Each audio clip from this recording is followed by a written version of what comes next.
Bismillahirrahmanirrahim. Assalamualaikum warahmatullahi wabarakatuh. Teman-teman semua, selamat bertemu kembali pada kegiatan perkuliahan kita. Hari ini kita masuk kegiatan perkuliahan yang ke-6 untuk mata kuliah pemuliaan tanaman cekaman.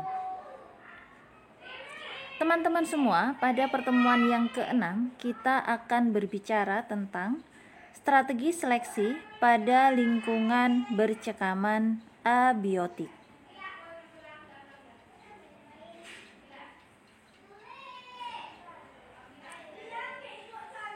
Pada kesempatan ini kita akan berbicara tentang kriteria lingkungan seleksi.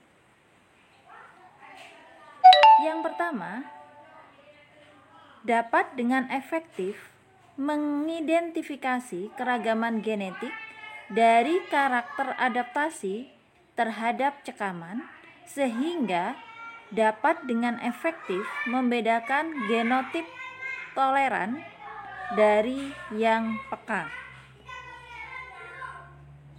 Yang kedua, dapat memberi taraf, waktu, dan lamanya cekaman yang mendekati keadaan pada lingkungan target.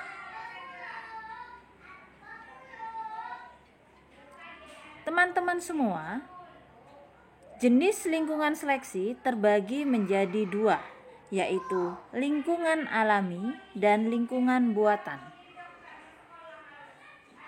Ketika kita berbicara tentang lingkungan alami, maka kita bisa melakukan kegiatan seleksi dengan menempatkan tanaman kita pada lingkungan yang sebenarnya, di mana tanaman tersebut nanti akan kita tanam.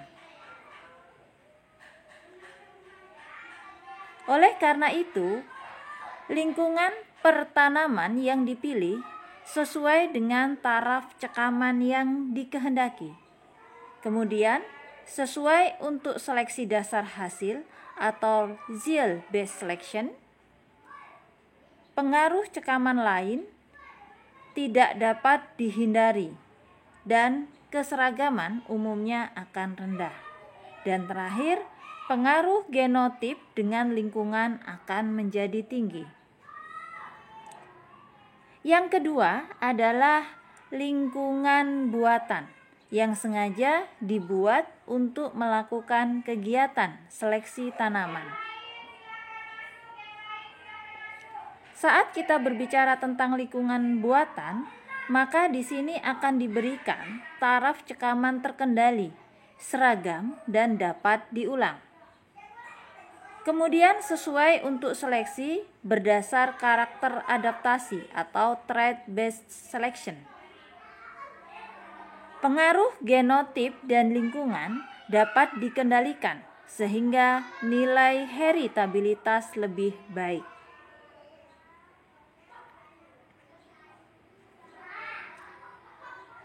Bagaimana dengan waktu pemberian cekaman?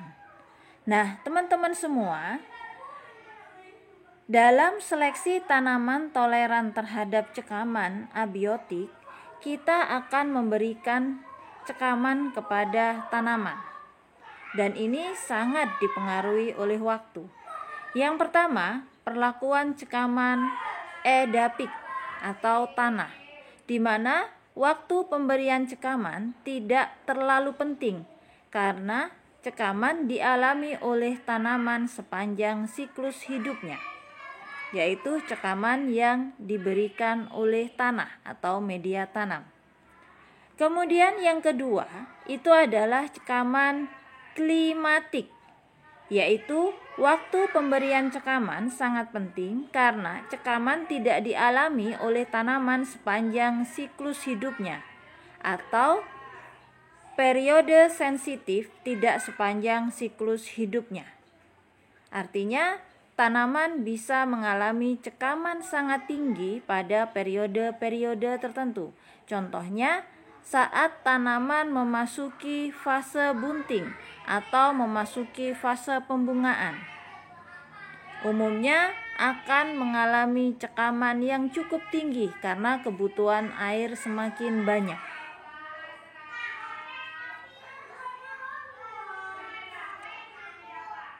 Waktu pemberian cekaman. Ini kita contohkan pada cekaman kekeringan. Ada dua metode yang kita sampaikan di sini. Yang pertama adalah metode CIMMYT, Centro International de Mojoramite de Mais y Trigo, yaitu pada cekaman yang biasanya diterapkan pada tanaman jagung dan juga tanaman yang berkaitan dengan wheats atau tepung terigu ya.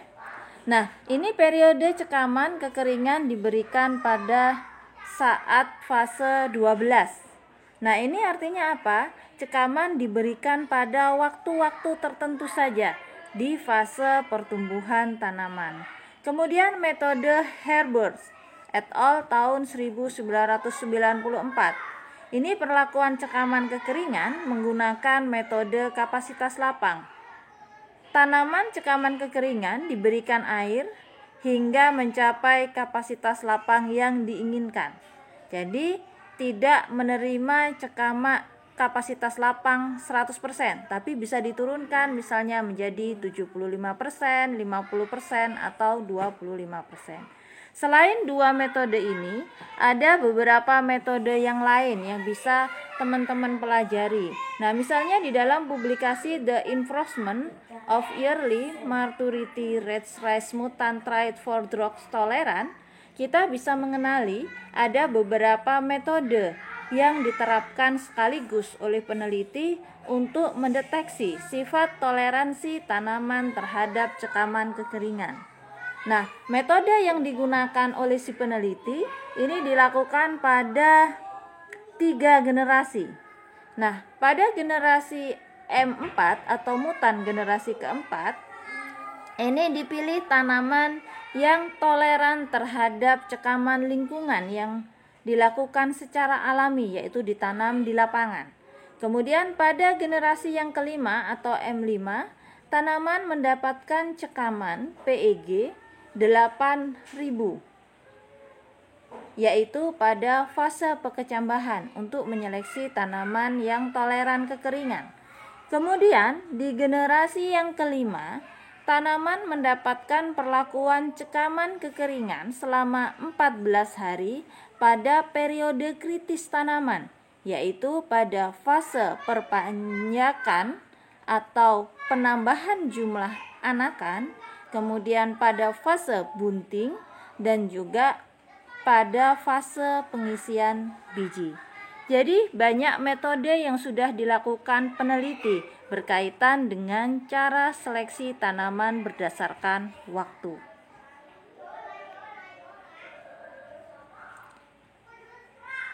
Pengaruh materi terhadap kriteria seleksi. Seleksi tetua. Pemilihan tetua yang tepat mengurangi jumlah persilangan, sehingga seleksi terhadap tetua ini nanti akan bisa menghindari populasi yang besar. Kriteria seleksi harus akurat walaupun rumit. Kemudian seleksi populasi bersegregasi. Populasi harus diseleksi besar, yang diseleksi harus besar. Kemudian kriteria seleksi harus mudah diukur, mudah dan cepat, murah dan cepat. Kemudian kriteria seleksi dapat atau umumnya berbeda dari seleksi tetua.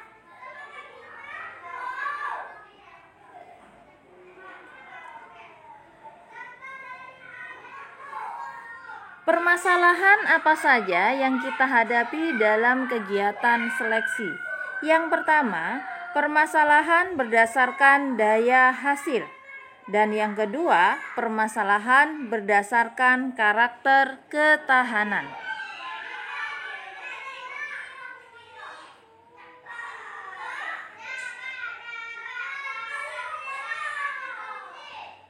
Permasalahan utama seleksi berdasarkan daya hasil dalam keadaan cekaman abiotik antara lain: 1. Faktor penyebab penurunan hasil sulit dipisahkan. Kendali genetik kompleks, heritabilitas di lingkungan bercekaman rendah, terdapat interaksi antara genotip dengan lingkungan yang tinggi.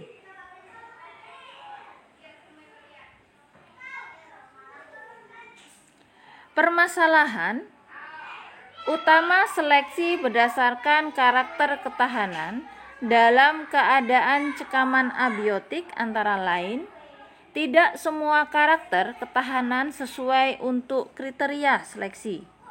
Beberapa karakter bersifat growth spesifik atau tidak integratif.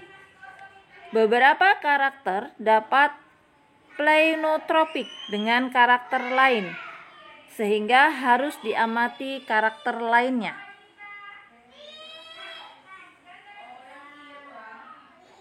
Syarat kriteria seleksi berdasarkan karakter ketahanan. 1. Karakter harus lebih mudah dan lebih cepat diamati dari hasil. Terdapat keragaman yang tinggi untuk karakter tersebut. Mempunyai heritabilitas yang lebih tinggi dari daya hasil pada keadaan tercekam.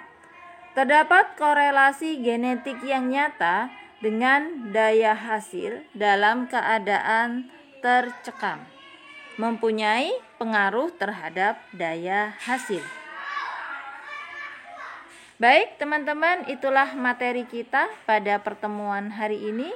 Semoga sedikit materi yang kita sampaikan berkaitan dengan seleksi tanaman terhadap lingkungan bercekaman bermanfaat untuk teman-teman semua. Assalamualaikum warahmatullahi wabarakatuh.